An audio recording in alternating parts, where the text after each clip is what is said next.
about you? Ready today. You got me on a good day. So, My friend, welcome to our radio show PPR. It's such an honor. Huge Immolation fans. The band have forged the history of death metal and put New York on the map with metal. But for people, and I would be surprised that don't recognize those beautiful hair, those beautiful eyes. Who the fuck are you? I don't know. I don't know who you're talking about. Not me. Ross, Immolation, welcome to our radio show. There's new stuff coming out, but before talking about the new stuff, I'm curious. Let's get back to when you were a kid. Were you from a musician family, and how did you start discovering music? Um, no, neither one of my parents were musicians. So no, I didn't really have music in the house, growing up, other than the music I listened to, my situation was weird. My mom was a single mom and she worked in Connecticut and I lived we lived in Yonkers, New York. So I had my grandparents on my mom's side would take care of me during the week, because having childcare back then was not a thing that my mom could afford. So it was easier for me to stay with my grandparents. So they were old school. They were the, greatest generation. So, my grandfather was like a World War I veteran, and my grandmother's brothers were all World War II veterans, and they lived with us in the house too. So for me, it was like imagine Charlie and the Chocolate Factory type of deal. Like it was me and my grandmother and my grandfather and my grandmother's two brothers lived together in this one apartment, this two-bedroom apartment during the week, and then I'd stay with my mom on the weekends, when she wasn't working. So it was you know, it was fine. I didn't, I thought that was normal and it was fine. I had a lot of love and attention given to me, by everybody. So I was fine. I had no siblings. But the music that was around the house at that time was old school music. You know what I'm saying? My grandparents, for example, used to watch like Lawrence Welk on Sunday nights, which as a kid, I absolutely hated. So, when I started to discover music, it was probably sometime in the late 70s or like mid to late 70s. It was like, classic rock stuff, Pink Floyd, Queen, Led Zeppelin. I love movie soundtracks, and that type of stuff. So that's kind of when I started to discover music, and then once we hit the 80s, I started to, discover more music. And that's when I started to discover metal, in the early 80s when I discovered Iron Maiden and Judas Priest and that kind of stuff. So, yeah, so not really a musical upbringing, but I wound up discovering music on my own, more or less. It's so crazy. I've got the same fucking background. My Oh, mom really? got single, and it was mostly my grandparents who raised us because, it was hard for her. She had to work Yes. harder. So I grew up with them, and it's a different vibe, like you said, because it's two generation ahead of you. Yep. And Yep. Yep. my grandfather were into country, which I fucking hate. But now with times, I more enjoy it because it's nostalgia things. But Sure. yeah, so I discovered music by my own too. But it's so cool because, New York at that times, there was the explosion with punk rock, and punk was so, deep in the roots of New York that, like I said, we don't think about metal. But when you guys came, it was just like a huge wave for New York. And a lot of Yeah. bands got inspired, I think, through the first record, which was crazy for the time to release the records like that. Yeah, yeah. I mean, it's hard to think that, that was so long ago, and you know, obviously, at that time we never thought of it in those terms ever, you know what I'm saying? You just kind of do it, you know what I'm saying? But yeah, we were, I guess living in New York, I was very fortunate because I had access to, you know, all this great music, all these great venues, at a young age, that were only a train ride away from me, in Manhattan, in New York City, or Brooklyn. For us back then, the main metal venue for us was like Lemoore, which was a big venue in Brooklyn that had all the metal stuff going through there. Everybody from Metallica and Venom to Possessed to Slayer, you know, King Diamond, everything. I saw everybody there. That was the spot.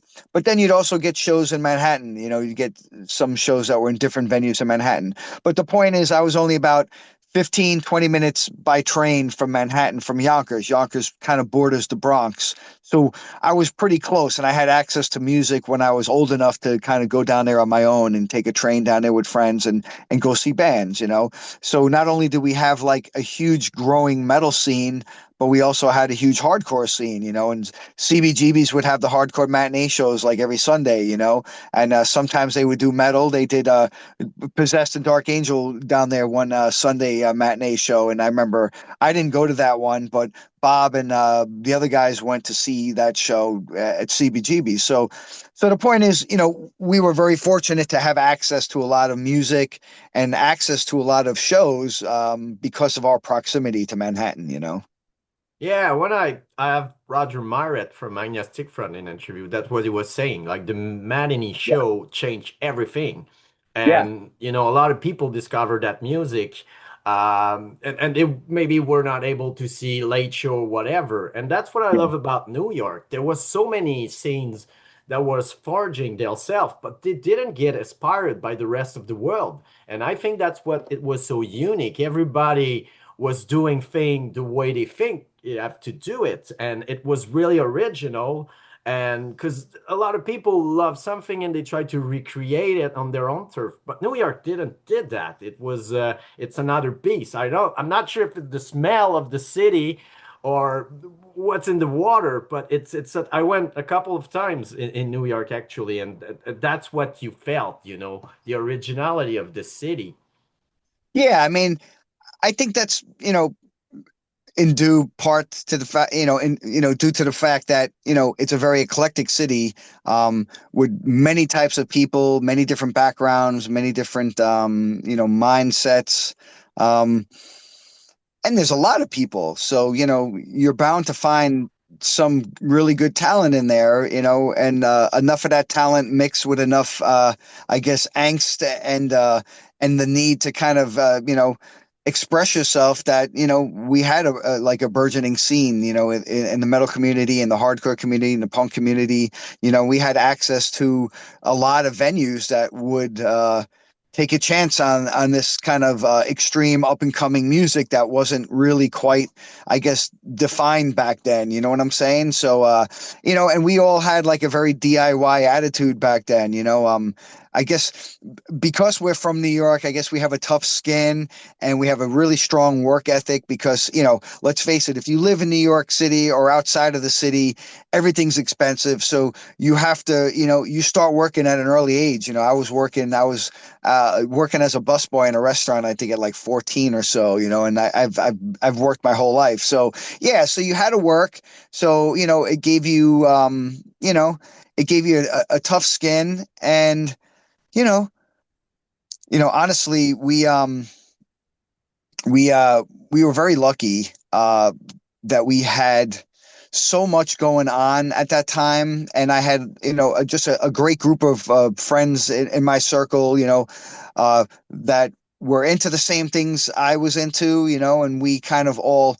Helped each other like discover new music, and because that's what you did. You let your friends borrow your cassettes or your vinyl. So it was a cool way to kind of discover new music and then later on to actually see those bands perform live. So yeah, we were very lucky. In New York, there's something unique about New York, that I've always loved. I mean, I worked in Manhattan for like about 15 years as a truck driver, so I know Manhattan, pretty intimately, and I know all the places that used to be a thing back in the day, and it was a different world back then. Manhattan was very different in the 70s and 80s as opposed to now. Times Square was a lot dirtier, a lot grittier. It wasn't the the very Disney-esque touristy place it is today. It was very dirty. There was a lot of these seedy arcades, and they had, porn theaters and, these arcades where you can get fake IDs and stuff like that. But it was cool. As a kid, I was so fascinated by that. It was like some like kind of dark underworld out of a movie, and that's how New York was. It wasn't like you see it today. So the New York that we grew up with and the New York that we were used to going down and seeing shows was a lot dirtier, a lot grittier. And I think it worked perfectly well with that dirtier, darker kind of form of music that was kind of coming up out of the ashes there. You know what I'm saying? Yeah, it makes sense. But man, I have so much respect for you. But knowing now that you were a truck driver for 15 years, for a guy from Quebec, it's crazy to think just driving there. I never drove in New York, but I saw, and it was like, wow, that's Yeah. Montreal is a thing, but New York is another beast. Yeah, New York is very special in that regard. It was a very challenging job. It was a stressful job. But it was a job that allowed me the flexibility I needed to tour and to continue with my musical with Immolation and what we wanted to achieve musically. So I was very fortunate. So as hard as it was, as crazy and as stressful as it was, it still fit into my world, and it kind of worked with what I had going on. So it was fine. I got paid good. My boss was cool. And I honestly I enjoyed being down there. The worst part with me for me was sitting in traffic, but I enjoyed being down there. I used to we used to deliver and supply all the big gas cylinders for all the tap beer systems in Manhattan for all the bars, all the restaurants. So, you know, I was in these places every day, like every bar, every most restaurants, all these places in Manhattan, and it was cool. It was nice, especially when the weather was nice and you're just down there. It was a good vibe. I always like being in the city. I wouldn't want to live in the city. That being said, but I always like going down the city to visit, to see a show or to meet up with friends. We would meet up with a lot of friends who would come in from out of town, from Europe or from South America, or from wherever, and we'd meet them in the city and we'd show them around. We'd show them a good time, take them out for dinner, and just show them some of our world. And yeah, so I was very fortunate to have had that, growing up, and it was a really cool experience in so many ways. The first year is the worst because there's place that it's really hard to park. You have to Yeah. know. So the first run, you're like, what the fuck am I doing? Where at? And then you learn, and then like Totally. the new one coming, and you're laughing because you're gonna have a bad time, but you're gonna learn. Yeah, I had a few guys I trained, and that was kind of my take on it. It's like, listen, it's daunting, and man, there's a lot going on. There's a lot of things to watch out for, a lot of distractions, but you'll get used to it. You think Manhattan, it sounds so daunting, but it's really not that big, and it's the way it's set up in that kind of extended grid. It's kind of easy to navigate. I mean, the worst part again is the traffic and all the stuff you have to look out for, people on their cell phones and just distracted drivers, shit like that. But otherwise, I enjoyed it. It wasn't horrible. I had my moments, believe me, but it wasn't horrible. I enjoyed it for the most part. But I'm glad to not be doing that anymore. I'm glad that I'm able to focus on the music now, 100%. But that took a long time. I mean, I didn't leave that job, like maybe 10 years ago was I finally able to kind of like leave and, move upstate, to be with my wife. We weren't married at the time, but, so yeah, so it took the band some time before we were able to, generate any kind of income. So to give you any idea, 10 years ago, we were 28 years into the career before we started to make any kind of money that would help us, survive. So, That's crazy. That's yeah, crazy. And you yeah. deserve it, every piece of it now. And I think that it's there's a lot of band that got big quickly and money came and everything, but it changed everything. When it take that long time, you're still on that verge, where it's still you how can I say that? You don't it's harder and it forged yourself. And I think that's why it's still accurate and why Immolation really is still strong song. Because there's a lot of band that lost their self, because there's so many people telling you to do Yeah. that and do that and do that. You did it on your own fucking turf, DIY, and you Yeah. keep that spirit. And now, 20 years later, you got the reward for that, but you still have that mentality of it's a fight and we will fucking win. So I think Yeah. that, when you stay stronger, it's when the music is relevant. For example, Testament just released one of their fucking greatest record of all time. Exodus right now are killing it, and it's not the band you think, that. But I think they're getting to the point where they always have to be since the beginning because yeah, you have to forge yourself through hard time. Yeah, it's true. I mean, like, again, we had a very strong work ethic, and we came from blue collar families, hardworking families, and my personal situation, I guess, was similar to yours, so you could kind of relate to that. So yeah, you know, we were very DIY. We had that mindset like, well, whatever we want to achieve, we're going to have to do it on our own. Like nobody's going to hand it to us, and you had to really believe in what you were doing and you had to be passionate about it and you had to have that drive to want to move forward.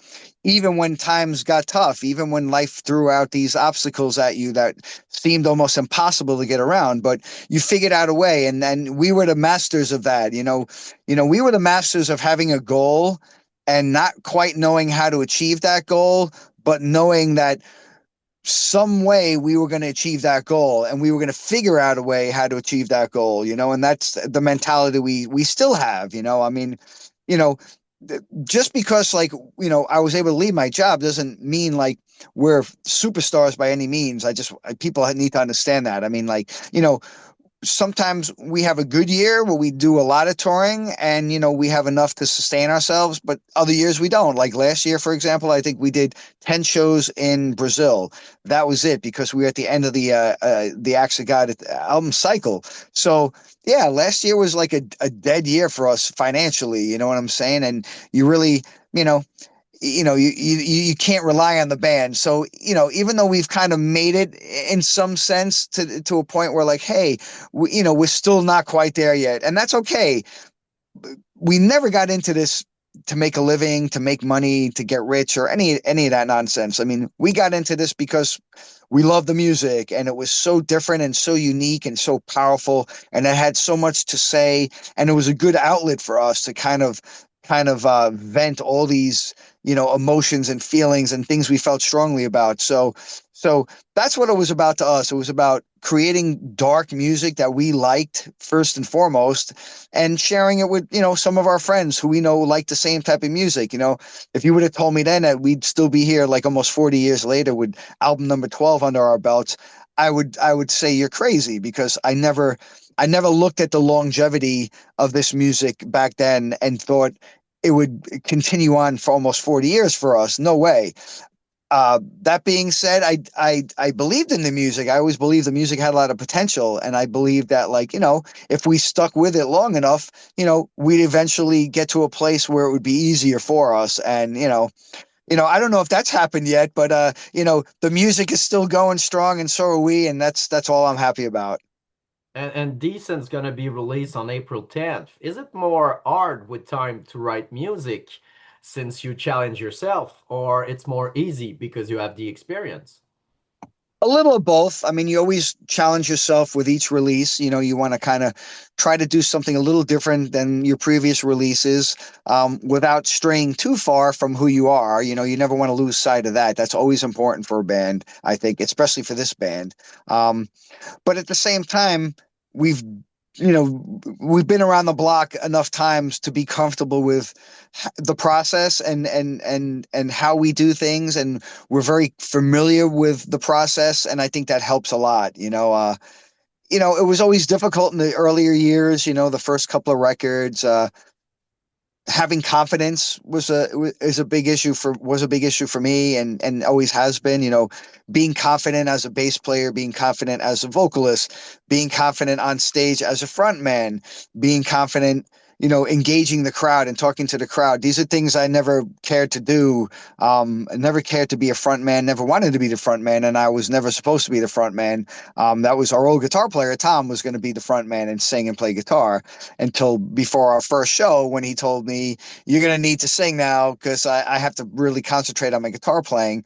So that kind of forced me into the spotlight. So for me, it was many years of adjusting to that role and to to becoming to feeling comfortable in that role and to feel comfortable on that stage because that's something that didn't come quickly for me and it didn't come easily for me. And even today, I have my moments. I was saying this in one of the earlier interviews.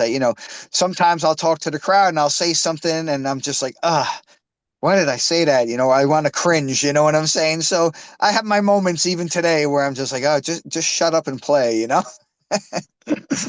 Yeah, the thing is, people record now. Back in the days, it didn't record, so you can get Yeah. along. So now you know, like, oh, that guy fucking record that. I didn't want to say that way, but Yeah. yeah.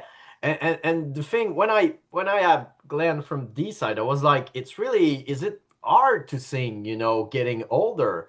And he said, no, it's the technique that I forged through the years. So is it the same for you? Is it harder with time or?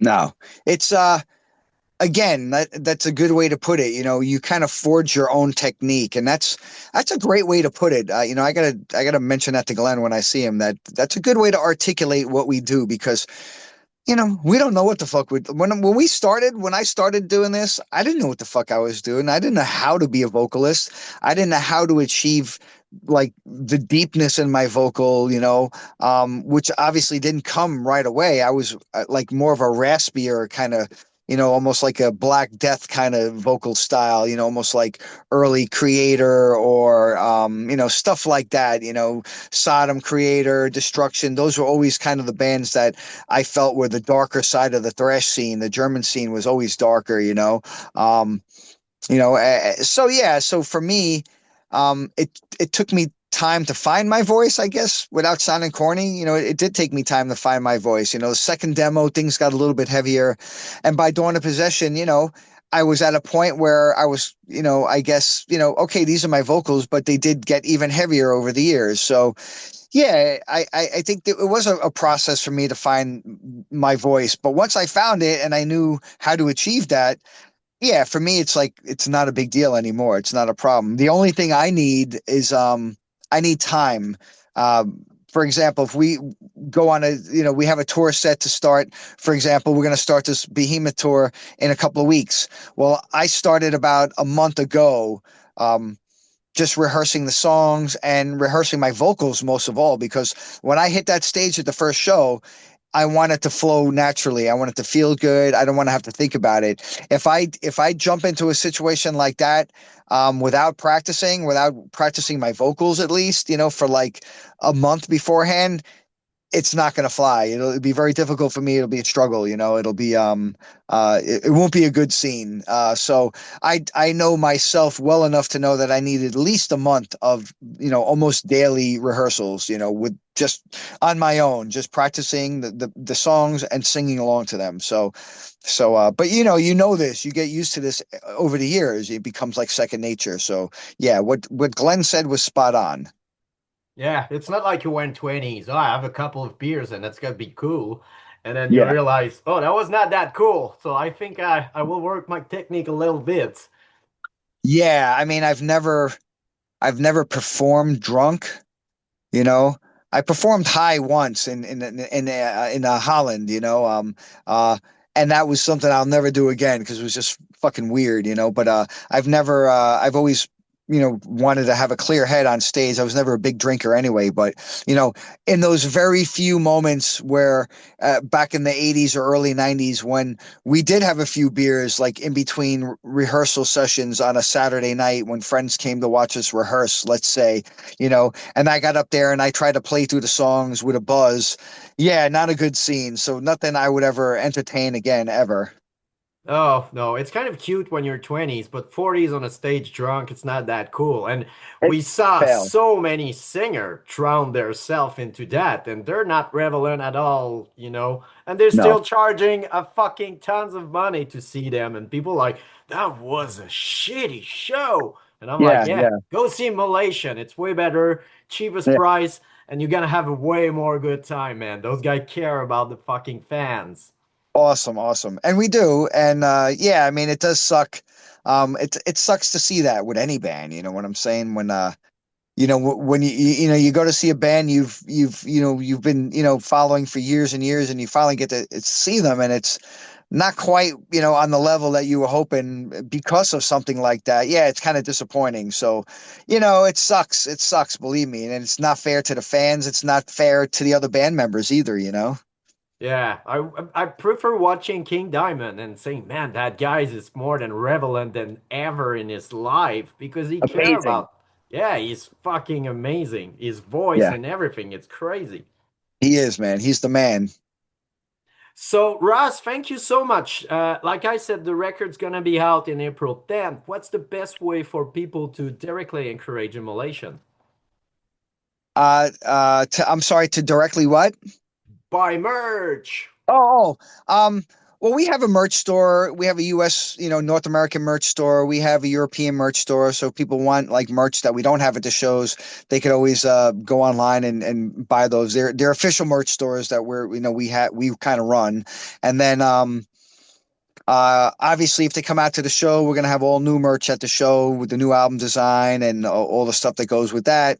Um, so yeah, the album will be available. We'll have CDs and vinyl at the shows. Obviously, they could order that directly through Nuclear Blast if they want. So there's many options. It's just you know, just keep in mind that we'll be coming through the U.S. And start that tour in another week. So we'll be around, and hopefully we'll be close to where everybody is, that we could everybody come out and see the show. So looking forward to it. Make sure we will wait for you in Canada and Quebec. It's your second home. We love you. There's Awesome. tons and tons of legions of fans.